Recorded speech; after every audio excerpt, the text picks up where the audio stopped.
All right. Hey, guys, we have Anna Krueger with us. Hey guys, glad to be here. Yeah, so Anna Krueger and I met a while back. I did her Strength Finders class. She's a coach for inside sales associates with one of the biggest brokerages in the country. And so, Anna, I'd love for you to share your story, what you're doing today, and what you've been doing in the past. Yeah, and it's great to see you. I was just thinking, where did we meet? And I think it was Coaching Skills Camp, Yep. right? Yeah, that was awesome. I just had a flashback to that. So I really am a huge fan of you and Brittany, and I'm excited to be here today. So my story, gosh, I'll give you the CNN version, and then if you want to know more, you can ask questions. How about that? Sounds good.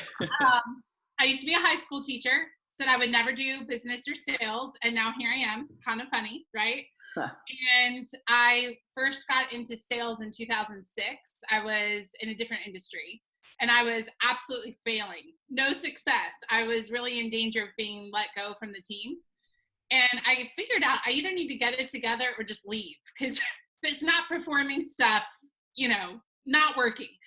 And I learned some language patterns and quickly skyrocketed and started training it a year later, got into real estate in 2013. So I was in that other industry about 8 years, and I had been teaching language patterns, things like that. So I got into real estate and noticed the first conference I went to, I said, I'm an inside sales agent. And people were like, what's that? Or, oh, I've been wanting to hire one of those. What is that? And it was 2014, before ISAs were more commonly known. So I saw that as an opportunity of nobody knows what this is and everybody's asking me questions. So let me start helping people for free, and maybe one day I can make that my job. And started a Facebook group, started building some credibility, and about a year and a half later began coaching lead generation, lead conversion full time. And that's what I do now. And then I got into strengths, which I think you're going to ask me about a little bit later. So that's the quick version of the background. Now, you were on a real estate sales team, is that correct? Yes. Yeah, I joined the Haro group in Greenville, South Carolina, whoop, whoop, in 2013, which was my introduction to the real estate market. Yep. Got it. And so for those agents who don't know, an inside sales agent is somebody who makes cold calls, either takes inbound calls or makes outbound calls to set appointments for the sales agent. Did I explain that correctly? Yeah. They basically are your lead generation, lead converter. Right. So, yeah. And so you're coaching those people on how to have real estate conversations and how to set appointments. Yeah. And truthfully, John, before I would say it was like 90% of the people I coached were ISAs. And now I would say it's more like 80% of the people I coach are agents, and they're working. It's really, the niche is lead gen, lead conversion. So how do you talk to someone and have them become a client and not be super salesy about it? Right. And you I'm not a qualify weird salesperson. That's basically the gist of what I do. So yeah. And I had the great privilege to coach under you, and the scripts that you gave us made sure that when we go out on the appointments, that the client shows up and they're already committed when they get there by asking really simple questions. Yeah. Yeah. And that's the thing, is I think we live in a society that we're so fast paced, or we're used to Twitter where you have a certain amount of characters and that's it. Even Facebook, even a long post in Facebook is really a relatively short thing if you were talking to someone. And so I think we have lost the art of knowing how to talk to people. And so that's part of why I love the class, is because I view it as, yes, this will help you in your real estate life, but it will help you in your marriage. It'll help you in your friendships. It'll help you with your colleagues, because it's really how to ask questions to people and get to the root of whatever's going on with them. So yeah, I love it. That's awesome. What do you say is the biggest differentiator between those who are successful and those who fail? The word that immediately came to mind was grit. So I see through coaching a lot of people who they start off strong and then they burn out a month or two in, sometimes 3 months. And I look at it from having done this for a while now, where I know you're right on the cusp of that success, and then they bail out.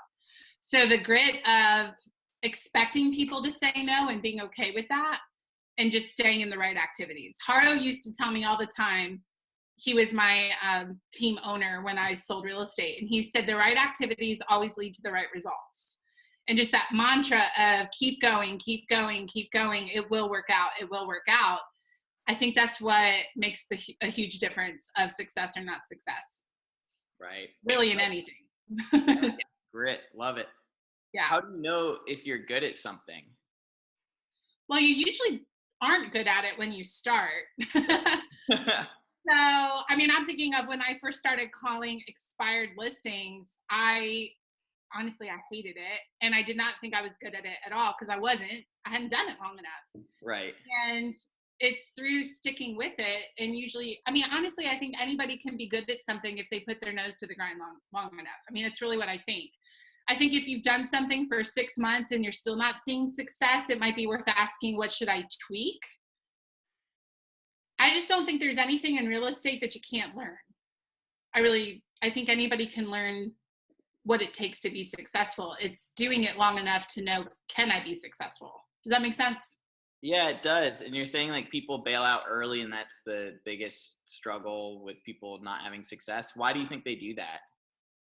Well, I think a lot of people drawn to real estate are results-oriented people, right? They like a challenge. And so that personality type can also be challenged when they don't see results right away.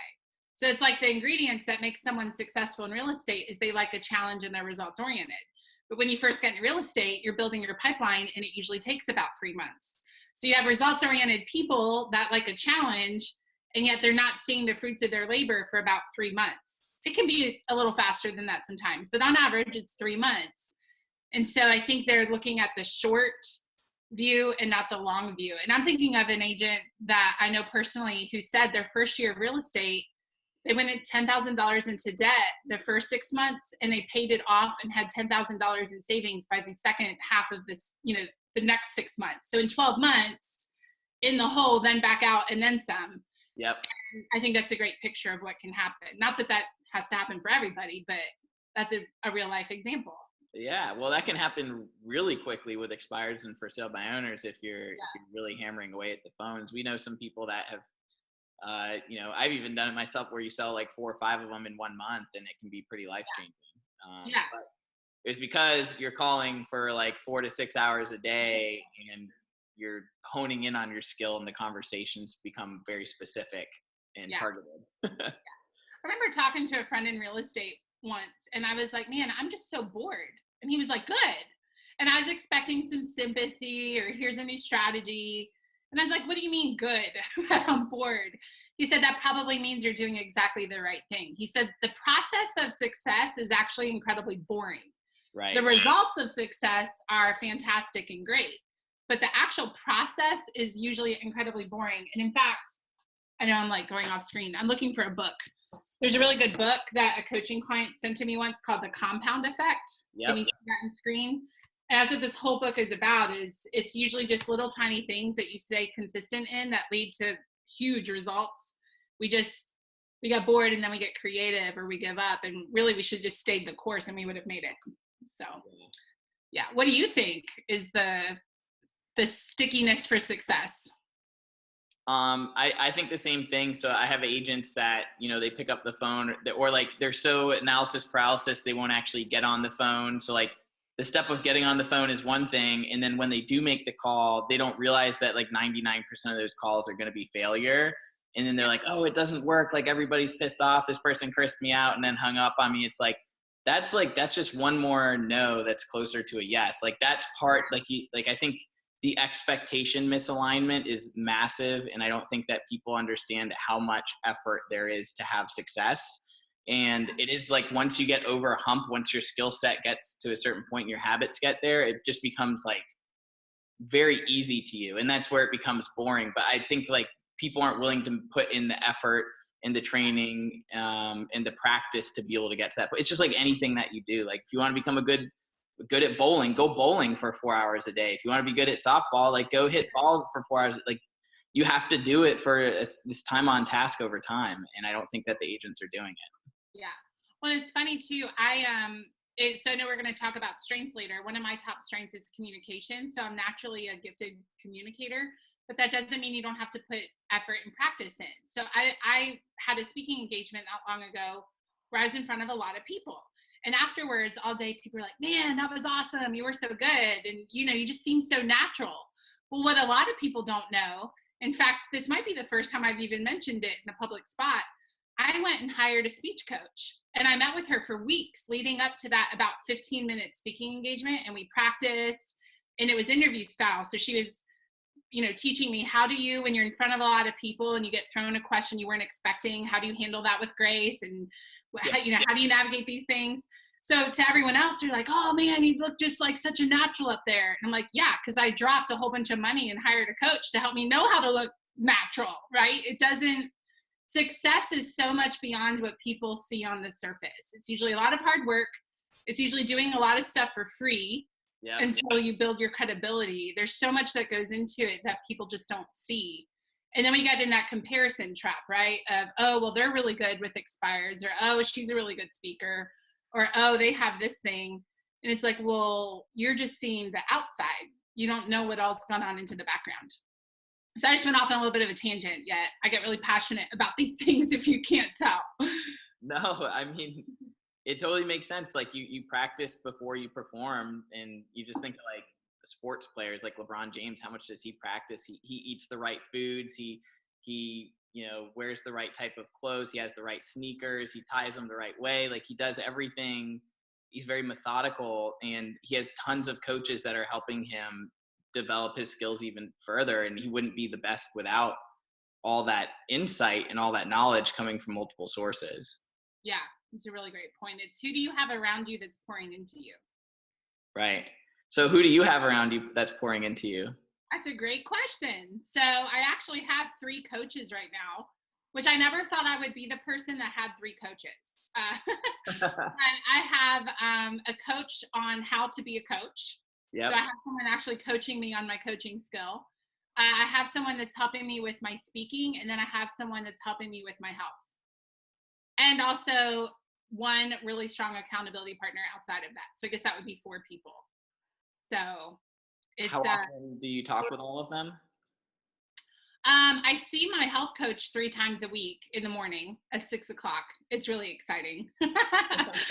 And I would say my coach on how to be a coach is twice a month. And then even today I called and we had a conversation, so sometimes more. And then my speech coach, it's as needed. So as an event pops up, I talk to them, help me get ready. Yeah. And how do you feel since you've gotten into coaching? How do you feel like the trajectory of your life has changed, or has it changed? Oh, it's been significant. I mean, I can't believe it's 2020. Prior to 2013, I had never been on a plane except to go back and forth to college, which was about a 16-hour drive. And actually, I mostly drove it because of the cost of a flight. So I'd never been on a vacation prior to 2013 that beyond like a weekend vacation. Right. And now, like, I just spent 3 weeks in Hawaii. I took the whole month of January off. I travel all the time for business and pleasure. I mean, my whole trajectory has changed. I'm healthier. My mindset's a lot bigger. It used to be if I thought of a goal, my immediate go-to was, well, that's what other people do. I mean, I literally used to think, John, and people don't believe this that know me now, but literally 7 years ago, my thinking was such that, vacations or Hawaii for 3, that's something other people do. I'm not the person that gets to do that.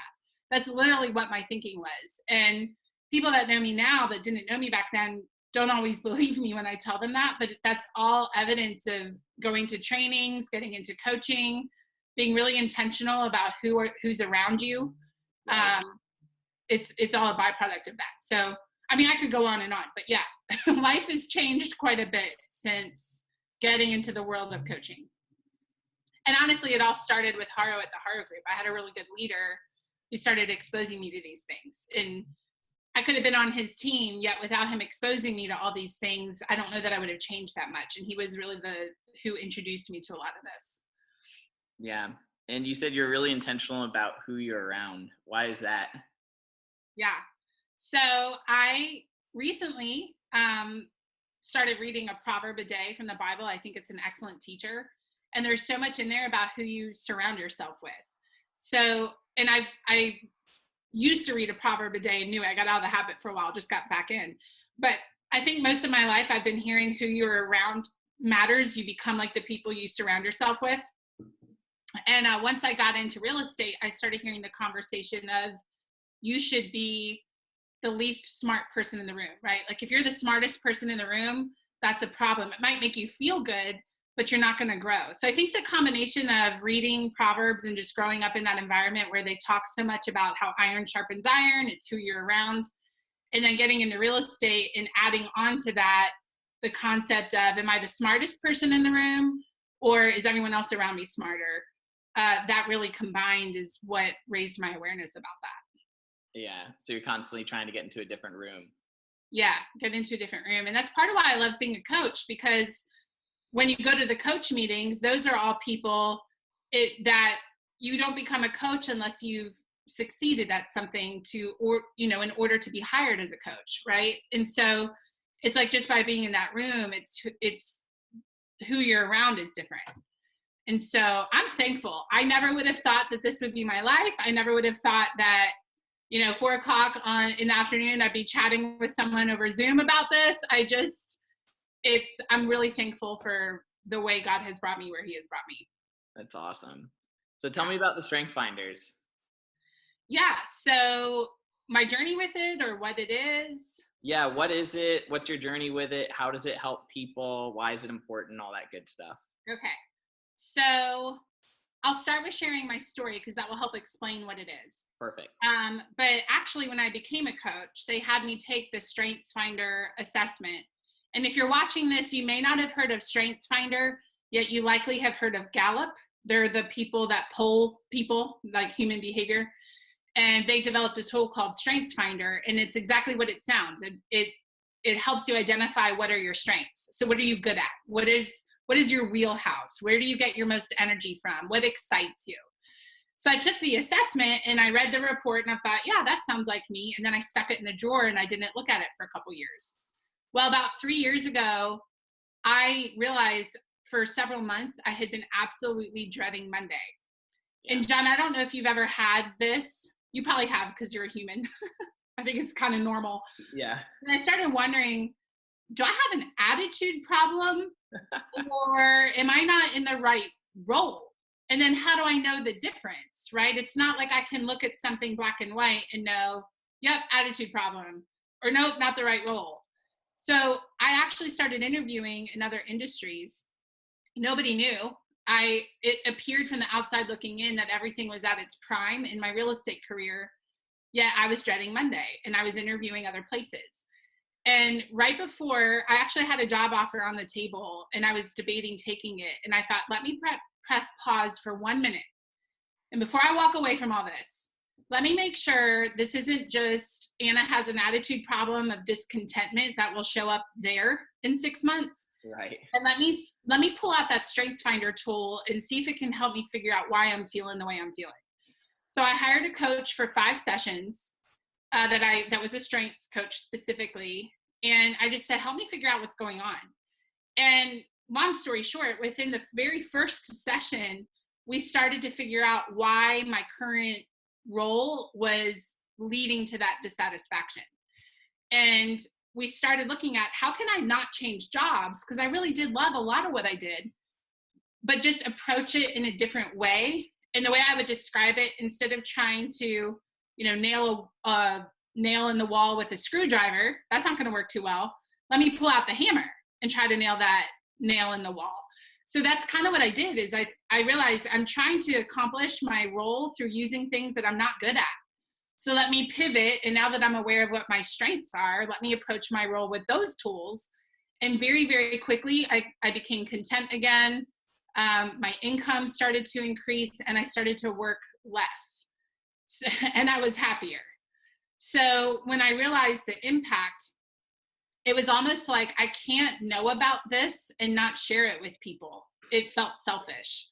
So I very quickly went out and became a certified Gallup strengths coach very quickly and started giving and talking about the tool with people I knew. And I started seeing the impact in their world. So now that's actually a huge part of what I do is Gallup.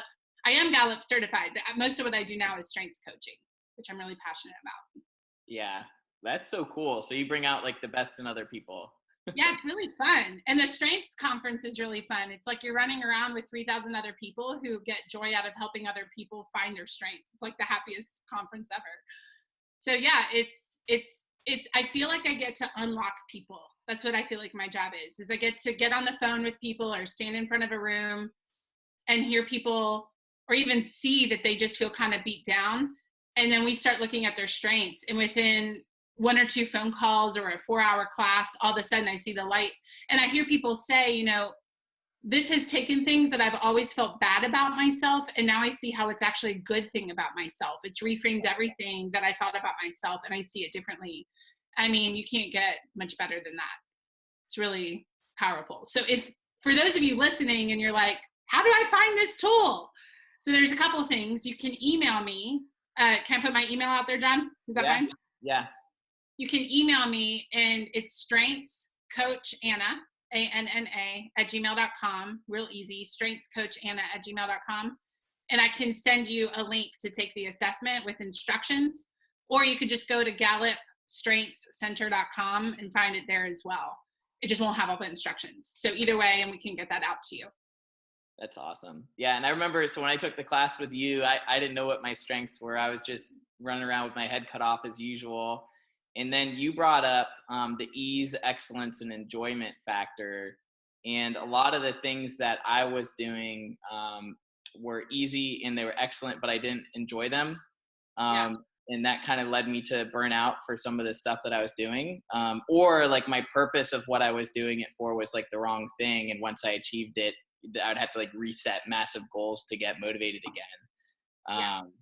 So I ran into you when I was in a transitional point. And so I'm really grateful for the direction that you put my life in, because, and Brittany as well. Now she's picking up her strengths book and she's like, oh, that's why I'm like that, you know, like it's so crazy when you look at the report and you're reading it and you're like, wow, like someone wrote a book about me. How does it know? That's what I think. How did it know all that stuff? So let's help people know what this is. So what were your 5 strengths, and then explain what they mean for those that have never heard of this before. It was achiever, learner, futuristic. I can't remember the other 2 right off the top of my head. Yeah. Well, you know, a trick to remember, my friend Ken told me about this, which you met in that class. And he said, make a word out of your top 5 strengths. So mine, I remember smacky, which I think is kind of funny. But that reminds me, it's strategic, maximizer, activator, communication, individualization. And until I had the word smacky, I could never remember.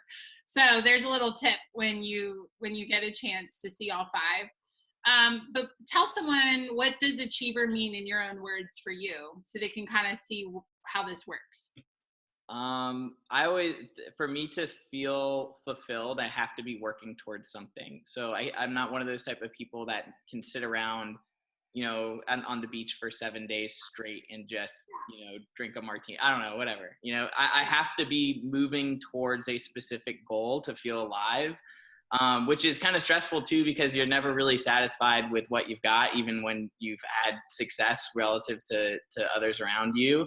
And there's always more. So like, that's also a dangerous combination with the learner aspect, because you always want to be learning stuff too and achieving at the same time. So that's constantly meeting new people, learning from them. So it's really good. And it looks great on the surface, but underneath there's a lot of, I don't know if the right word is stress or pressure, but to be able to feel the movement of your life in a certain direction is what makes you feel fulfilled. And so if you stagnate, you feel like you're in a horrible place. Right. No, I think that makes a lot of sense. And I like how you compared or brought in your learner as you were explaining your achiever, because that's one thing that's good to know about strengths is there are definitions or pure definitions of each strength, but I like to compare it to a stir fry. So if you and I had 4 of the same top 5 strengths, that would be like if you and I were both making stir fries in different pans and we had 4 ingredients that were the same, and the 5th one could be bogus, right? So I might do teriyaki sauce and you might do ginger. Well, once it's been all stirred in, they taste completely different, even though 4 of the 5 elements are exactly the same. And then we can't separate it out. You can't say, hey, take that teriyaki flavor off all the other ingredients now that it's been mixed in. And that's how your strengths are, is they mix together and they really form one. And so we can't ever assume, well, someone has achiever, so for me, this is what achiever looks like. It must look like that for them too. Right. You have to ask and see. So for you, your learner and achiever come together to create something different than someone else with achiever and maybe maximizer. So yeah, it's really. We had to self-define and then share with each other. We're all like, whoa, like you have a totally different definition. Yeah, it's crazy. So yes, I'm glad that that's impacted you in such a way. So what's happened to you since class? I haven't really seen you since that class. Yeah, well, since then, we're opening businesses. I mean, we opened a independent 100% commission brokerage. We have 15 agents join us in our first 6-7 weeks, which we're super grateful for and excited to get to be part of their journey. We realized that we really enjoy teaching as well. So that gave us a platform to teach the material that we're really interested in doing and contributing to the people who are around us. And, you know, we're futuristic too. So we're doing the title mortgage insurance thing too. We're pursuing those businesses. So we're in process of developing partnerships with people here locally to build a platform for our agents to plug into to maximize their businesses. So we're, you know, looking at the strength finders and trying to find the right role. The opening business part is really good for me and my personality because I enjoy doing it. And it's fun and it's exciting and I'm learning something and it fulfills the achiever. So when we had that conversation, I was kind of in a spot in my life where I was stagnant. I'd hit all my goals. I didn't know what I wanted to do next. And going through your class gave me clarity on like who I am and where I want to be and who I want to be in the future and what I want to do. So yeah, that just filled my bucket. Week over. I'm good now. That was awesome. Well, and what's interesting for those watching, because they wouldn't know how long ago that was only in May. You realize that that was what? How many months ago is that? 9 months? 9 months. That was when we had created 5-year goal and we had hit every single goal and surpassed it a year and a half ahead of time. And we were just like, this is awesome, right? And we're super excited that happened. But what do you do once you hit your goal? And so that's why we came to you and we're like, well, like what do I like to do, right? Like what's going to do the ease, excellence, and enjoyment? And that enjoyment factor was the number one factor. Yeah, that's awesome. I'm so glad to hear that that's happened for you. And I'm glad you brought the 3 E's back up, ease, excellence, and enjoyment. Because I think when you're a talented person, one thing that can happen is people will see your talent. For you, they would see your achiever or, wow, John's, you know, he hit his goals early. And it can cause people to bring opportunity to you, which is a huge honor, right? That they would see you and, hey, can you do this? Hey, can you do that? And we have to filter, okay, is it easy for me? By the way, maybe not at the beginning, but if you're in a strength zone, it's quickly easy for you with some effort. So is it easy for me? Am I excellent at it? And I find a lot of people through coaching will say, like, I'm doing stuff and I'm good at it. You know, I produce an excellent thing and I hate it. Well, you know what? That's not a strength zone. That actually means it's probably a result of you being a talented person with a strong work ethic and you produce results with what's given to you, but it doesn't mean that you're in your strength zone. It also could mean maybe you are using your strengths, but you're overusing them. So like I have high strategic. Well, I've observed in myself, I can actually handle doing an enormous amount of strategy, but I have a tipping point where if I have too many things going on, it's like I start to drop balls and my brain is no longer functioning at its peak because I have too many things I'm strategizing. So that's where the ease, excellence, and enjoyment comes in. You have to ask yourself, is it easy for me? Am I excellent at it?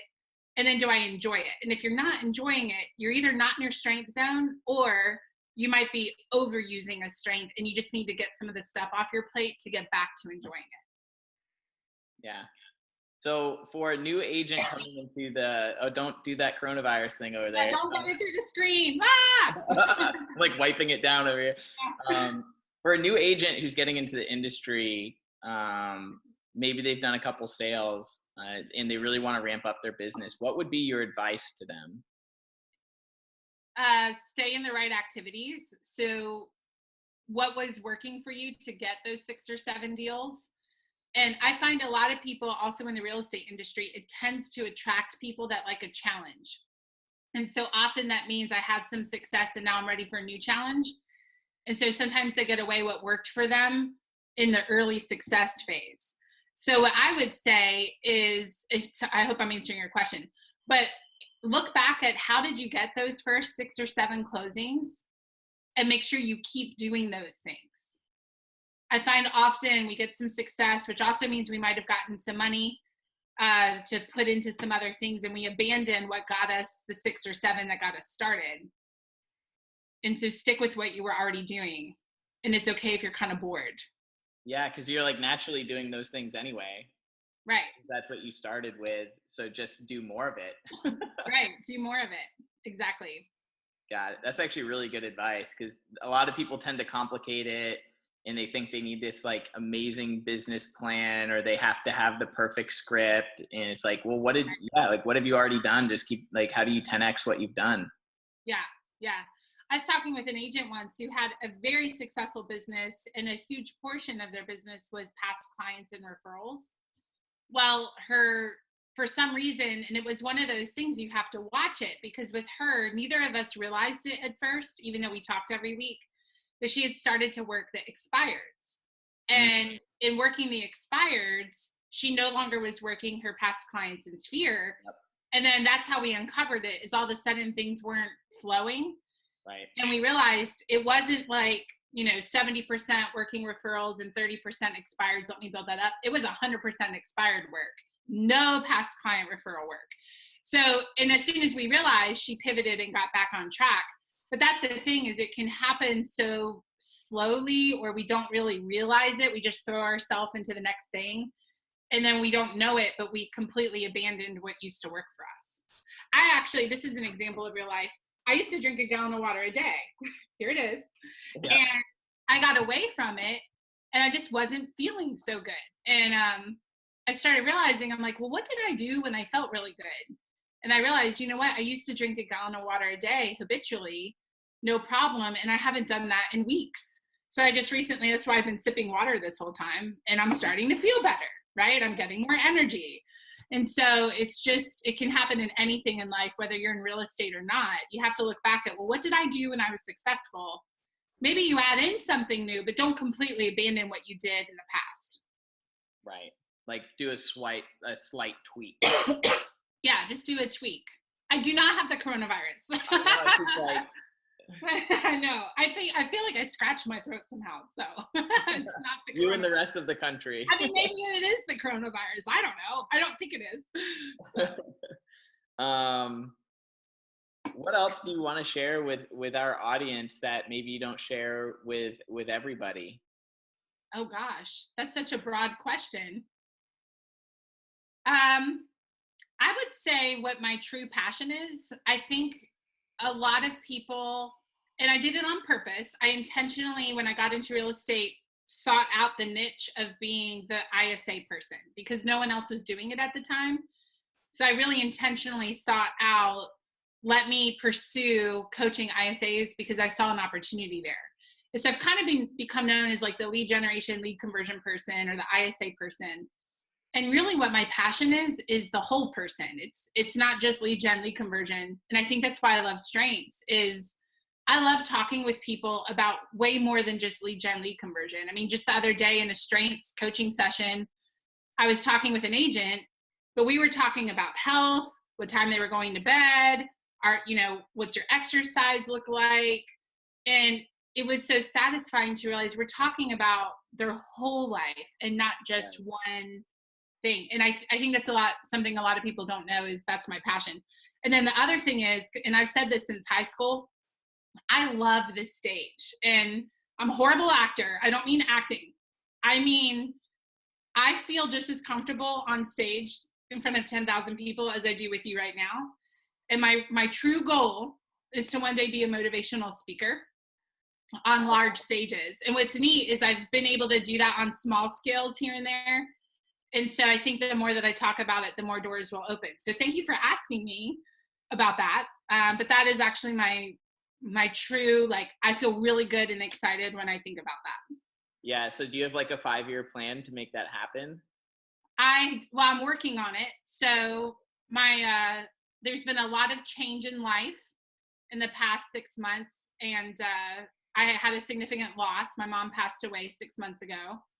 And it's honestly set me back into a lot of evaluation. So I could put on my shiny coach face and say, yeah, I've got a 5-year plan. Yeah. And I'm more I've purposely cut back on some work to have personal time. I've been diving a lot more into my Bible. I've been spending a lot more time with people really close to me, and I've been doing a lot more journaling. So it's like, I know where I ultimately want to go. And that's the question I'm asking right now is, how do I get there? How do I actually go from here right now to doing the speaking? So part of that is I signed up for a class from someone who is a public speaker, and they had a class on how to do public speaking. So I cut back on work hours so I would have time to invest in taking that class. So the true answer is I do not have a super defined 5-year plan, and I'm in the let me recover from my mom passing away and let me sit down and think through, what do I want my life to look like? I feel like when that happened, I got a little bit of a reset button, and I'm still figuring out what's next. That's my true answer. Yeah. Yeah. So we'll see. Maybe somebody listening to this will say, we need a motivational speaker. Just call me. I'd be happy to help you out. I'll vouch for you. Well, I can definitely see your vision of being on stage and impacting people, because you're already doing it through Zoom calls on a one-to-one basis. And I think the stage just gives you so much more potential to help more people, because I believe that the Strength Finders should be taught in schools. I do too. That every entrepreneur should be doing Strength Finders. I wish I had this when I was younger, so I could realize why I'm so aggressive at some things and not at other things. And getting to know yourself, like you just said, you journal every single day, you read, you reflect, and don't just go through every day with the breeze. You actually think very critically and reflect on what's going on around you and how that impacts you. So the awareness thing is huge. And so for you to go through a loss and have the awareness open up, says a lot about you. Some people just go through stuff and they don't even think about it and they just move on, and so other people, respond to it differently. But I think it's really cool to be in that kind of so aware and so self-aware that you're conscious about it. Yeah. And it's taken a lot of work. It's been hard. I have days where I feel great, and I have days where I just want to stay in bed and keep the covers and watch The Price is Right. That's the process. But I think if I can talk about that for a minute, it's a little like off to the side, but this is where I think it can, what I've noticed is as I've talked about it, a lot of people have resonated, or they'll reach out, send me a private message. Yep. I think a lot of people are in private pain and they don't talk about it. And I actually think social media has fostered that being even worse, because I love social media, don't get me wrong. If you follow me, I love it. I'm on it all the time. Right. Yeah, it can create the shiny exterior, and a lot of people are suffering internally, and they don't know what to do with that because everyone else seems fine, right? And when I knew my mom wasn't going to live, she had cancer, I started going to a counselor, and I just said, hey, this was in November of last year. I said, I know the end is coming, and I want to make sure I start meeting with you now, because I don't want to wait till I'm not in a good place to start seeing somebody. So this is like a preventative. I'm not expecting to not have a hard time, but can I start meeting with someone who's been through this? And my mentor, her counselor, her mom had passed away from cancer. And so it's like, she's been through this, so let me meet her now before things get really down in the dumps, and then go meet her. Let's be somewhat preventative. And then there's a class called Grief Share that I found out about, and it helps people with grief specific to the loss of a loved one. And I'm actually, I just started my second round of that class, and it's uncomfortable. I thought about skipping the class because it kind of forces you to think about the thing you're sad about. But here's what I know, John, whether I get it out now or get it out later, it's coming out, right? And I don't want to be one of those people that have the complete meltdown whether it's rage or absolutely crying in the middle of Walmart in 2 years. So I feel like, okay, let's deal with this now in a healthy way as much as possible. And I certainly have not been perfect at it. But I would just encourage any of you that are out there that are suffering in any way, whether it be from the loss of a loved one or just anything. It doesn't have to be that significant as the loss of a loved one. Seek out someone that can help you with that. Could be a friend that's been through it, maybe a counselor, maybe a coach. It could be a good book that deals with the thing that you're dealing with. I found a lot of help through going through my church. But yeah, I would just encourage you, be proactive. If you know that you're about to enter a hard season, now is the time to seek out help. Now is the time to talk to somebody. And then if you're already in the hard season, see who can help you wherever you are right now today. That's the stuff I get passionate about. So thanks for letting me go there for a second. No, well, you just talked about like one of your passions is coaching to the whole person, and you're doing it to yourself as well. Like you're seeking out the coaches to coach you to your whole person. So you're living what you're teaching, which to me is rare in the coaching world. And so you're one of like the true coaches that executes what they teach. And I think that you're somebody that I would want to surround myself with on a daily basis, because you're the real deal. Well, thanks, John. I needed that encouragement because I am so not perfect. I'm so not perfect. And I think sometimes it's easy to see your shortcomings. I have the maximizer strength. So those of us that have the maximizer strength, we often joke around about it, but it's wonderful in many ways, because maximizer is all about how can I be better? And it's good. And then it also can cause you to see your shortcomings, because I should have done better. And so thanks for that, because I'm definitely not perfect with it, but what I've realized is nobody's perfect. And so just what am I doing with who I am, right? Like I'm not going to handle everything right all the time, and nobody does. So I can either let that cripple me, or I can say I'm a human. All right, it's Thursday. Let's get up and do it again, right? And find people to help along the way.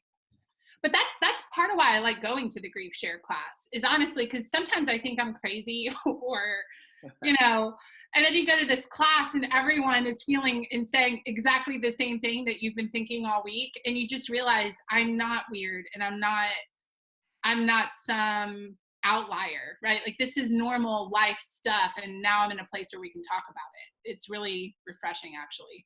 Yeah, Abe Shreve said something like that, which is most personal is most universal. Oh, that's really good. I love that guy. Yeah, Abe's awesome. Yeah.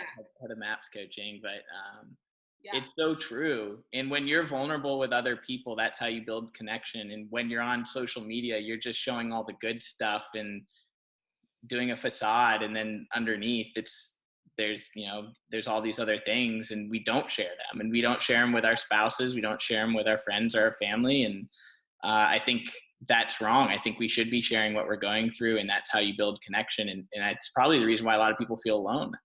Yeah. Well, I think so too. It's like we're more connected than we've ever been, but we're the most isolated feeling. Yeah. And there is something special about when you get authentic.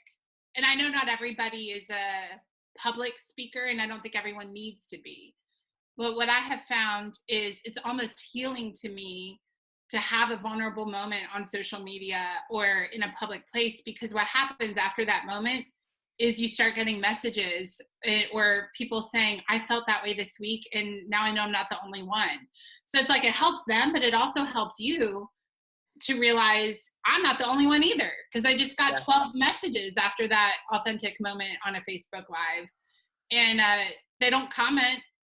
Like there's a lot of videos where there's no comments, but the inbox filled up, and that's just evidence to me of it's private things people are dealing with, and they're looking for someone that they can connect with about it. It is very universal. Yeah. So. That's common in high achievers. They don't relate to as many people because there's only a certain number of achievers, right? Like maybe it's the top 10%.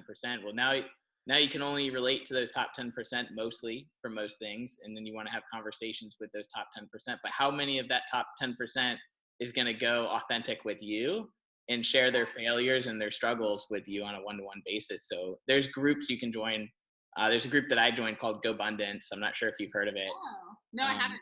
But it's a men's networking group, and it's fantastic. And they all talk about genuine relationships and they're passionate about health and growing their businesses. And they do little conferences like once a quarter where we all get together.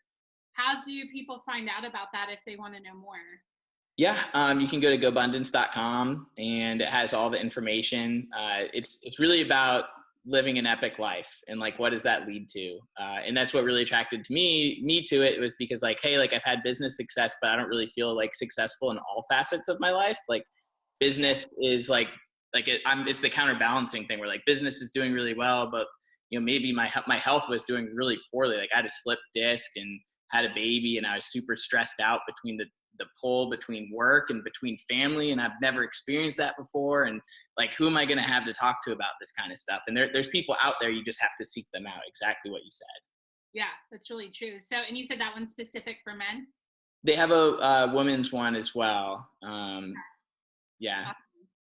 There's also, and I'm going to be participating in this, but I'm not like one of the leaders of it, but there's a really awesome organization, some agents of mine. It's the end of the day when I've been coaching, so words are not coming out so smoothly.